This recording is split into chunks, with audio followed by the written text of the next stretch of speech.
Hi, this is Synthchaser from synthchaser.com, and today I'm going to give you a demonstration of the ARP Omni 2. I'm putting this video together for a few reasons. One is to give people who are interested an idea of the features and sounds of the ARP Omni 2.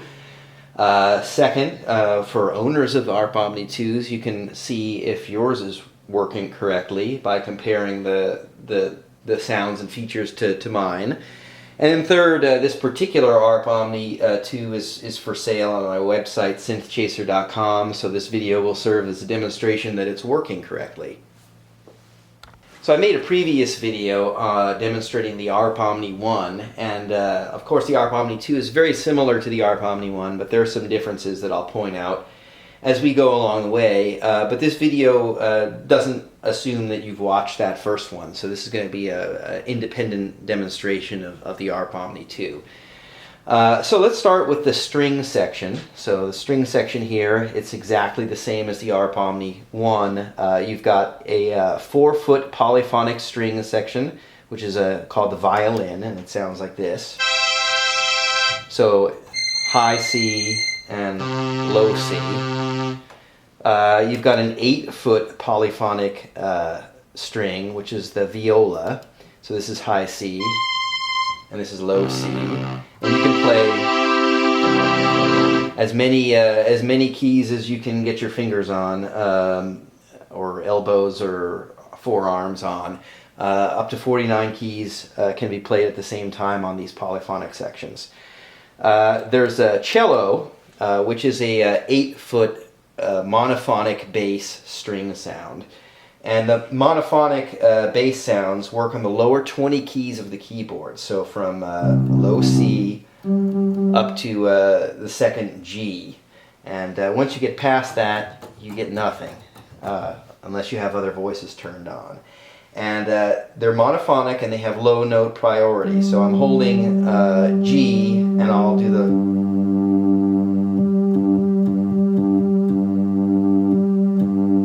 So you can see that when I press a lower note, it plays that lower note. If I were to do this the other way and pin the low G, I'd get nothing when I press the higher G. And that's low note priority is very common in analog synthesizers, but this bass section is monophonic. So this is the 16-foot string bass. It's called bass, and it just...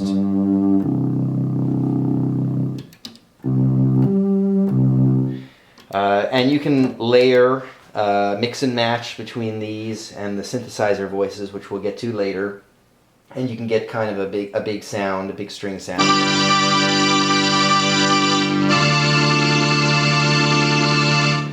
There are some things that you can do to modify the sound of the string voices. You can mix the amount of bass you want in the mix. So here, I'll just do a bass voice, and this is the bass volume slider, and as I turn that down, the bass goes away. I mean, when you just have a bass voice on, that's not very useful, but when you have strings on, you can customize the amount of bass that you want showing up in the mix. So that's one thing you can do to modify. There is the chorus phaser, which you can turn on and off with this button here.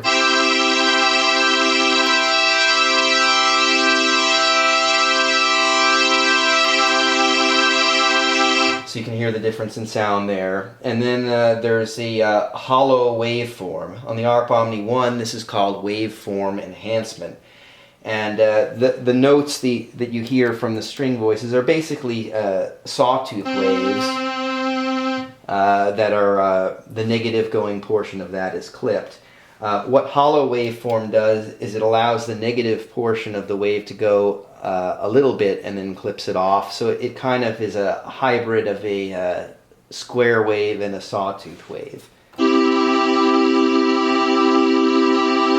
And it does give a more hollow sound.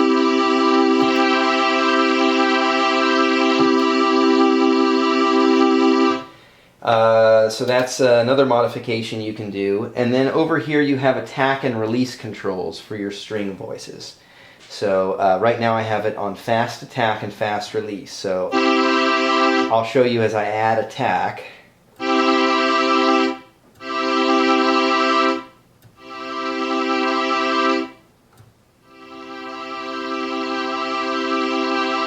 All the way to the longest attack. And then release, right now I have it on fast release, so as soon as I let go of the notes will stop playing. And I can add in a little bit of release, more release, and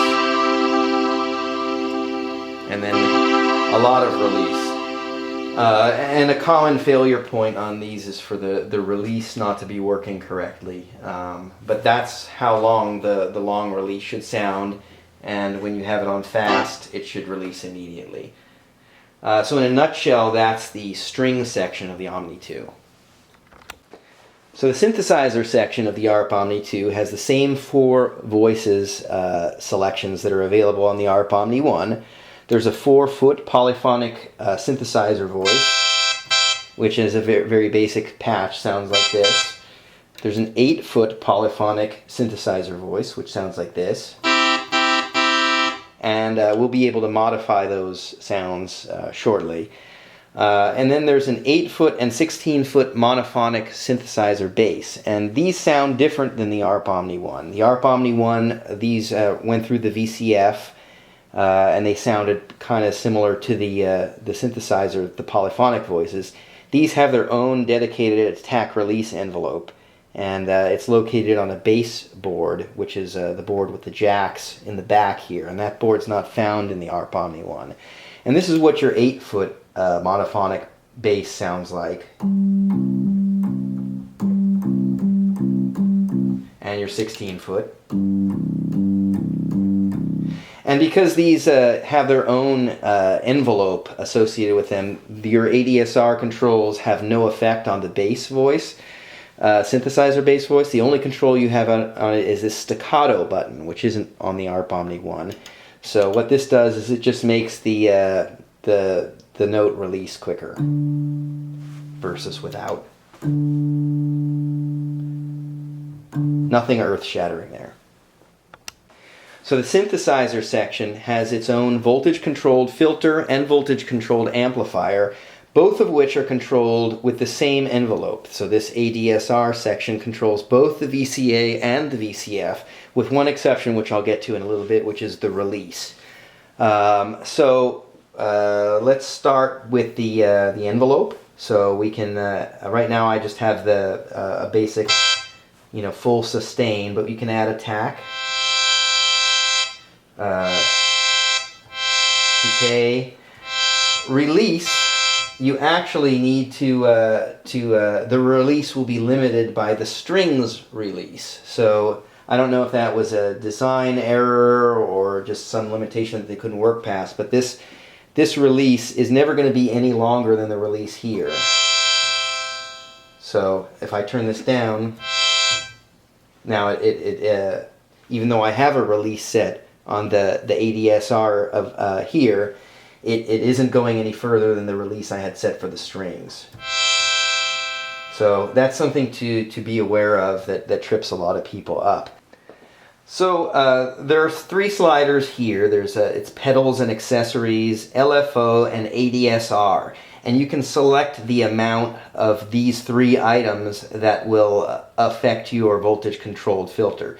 So right now I have nothing controlling the voltage-controlled filter, and I have it all the way open, and I have a very dull sound.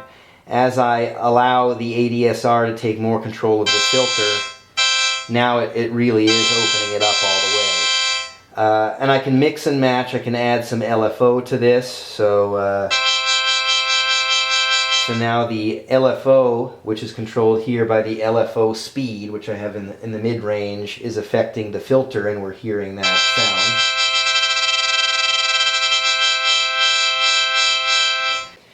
I can play with the cutoff frequency and add resonance to get even more sounds.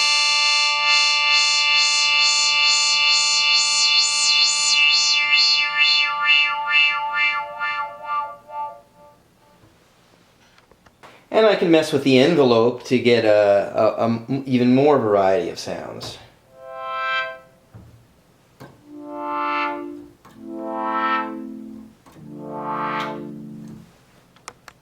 You can also modify the sound of the synthesizer section with these 3 buttons. So the chorus phaser,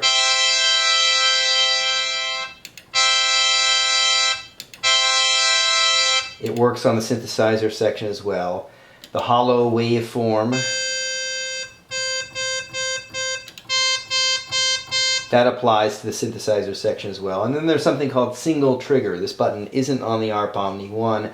And what this does is it means that when it's enabled, a second key press while you're holding another key won't re-trigger the envelope. So if I have a note that's going to decay, like this, any subsequent key that I play is going to use that envelope instead of re-triggering it.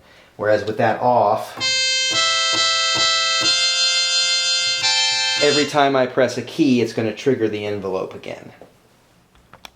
You can also play with the bass volume slider like you did on the string section. This affects the synthesizer bass as well. And one other thing I thought I'd mention about the synthesizer bass that's different from the string bass is with the string bass, you can play the polyphonic section on these lower 20 notes at the same time that you can play the bass notes. That's not the case here on the synthesizer bass. So all I'm hearing now is the 8 and 16-foot bass sounds. If I take it off, this is the polyphonic. These are these sounds. I'll do something like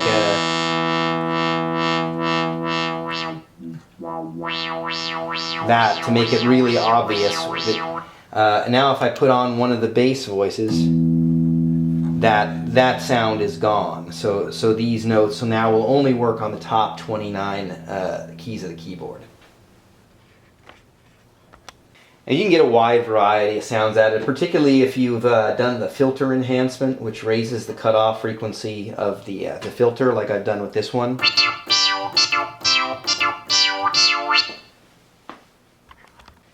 And while you can get a wide variety of sounds out of the synthesizer section alone, it gets even more fun when you mix it with the string section here.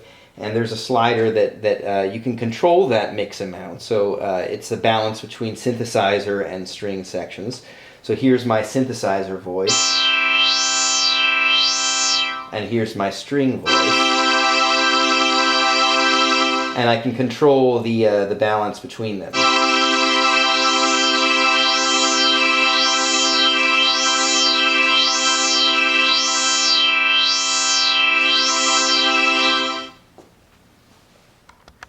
And you can get a very big sound out of it when you use all the voices together.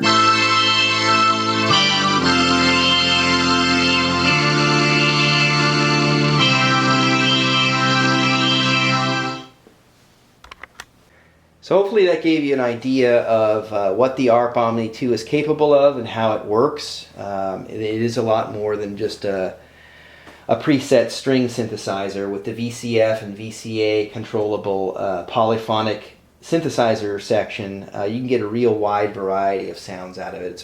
Can be very expressive in the right hands. This keyboard is going to be for sale at synthchaser.com. So if you are looking to pick up an ARP Omni 2, go grab it from me. If it's gone by the time you watch this video, drop me a line. I have a lot more Omni 2s that I can fix up and sell to you. If you have any questions about the ARP Omni 2, how it works, or comments, please post in the video, or you can drop me a line on my website, synthchaser.com. Thanks for watching and have a great day.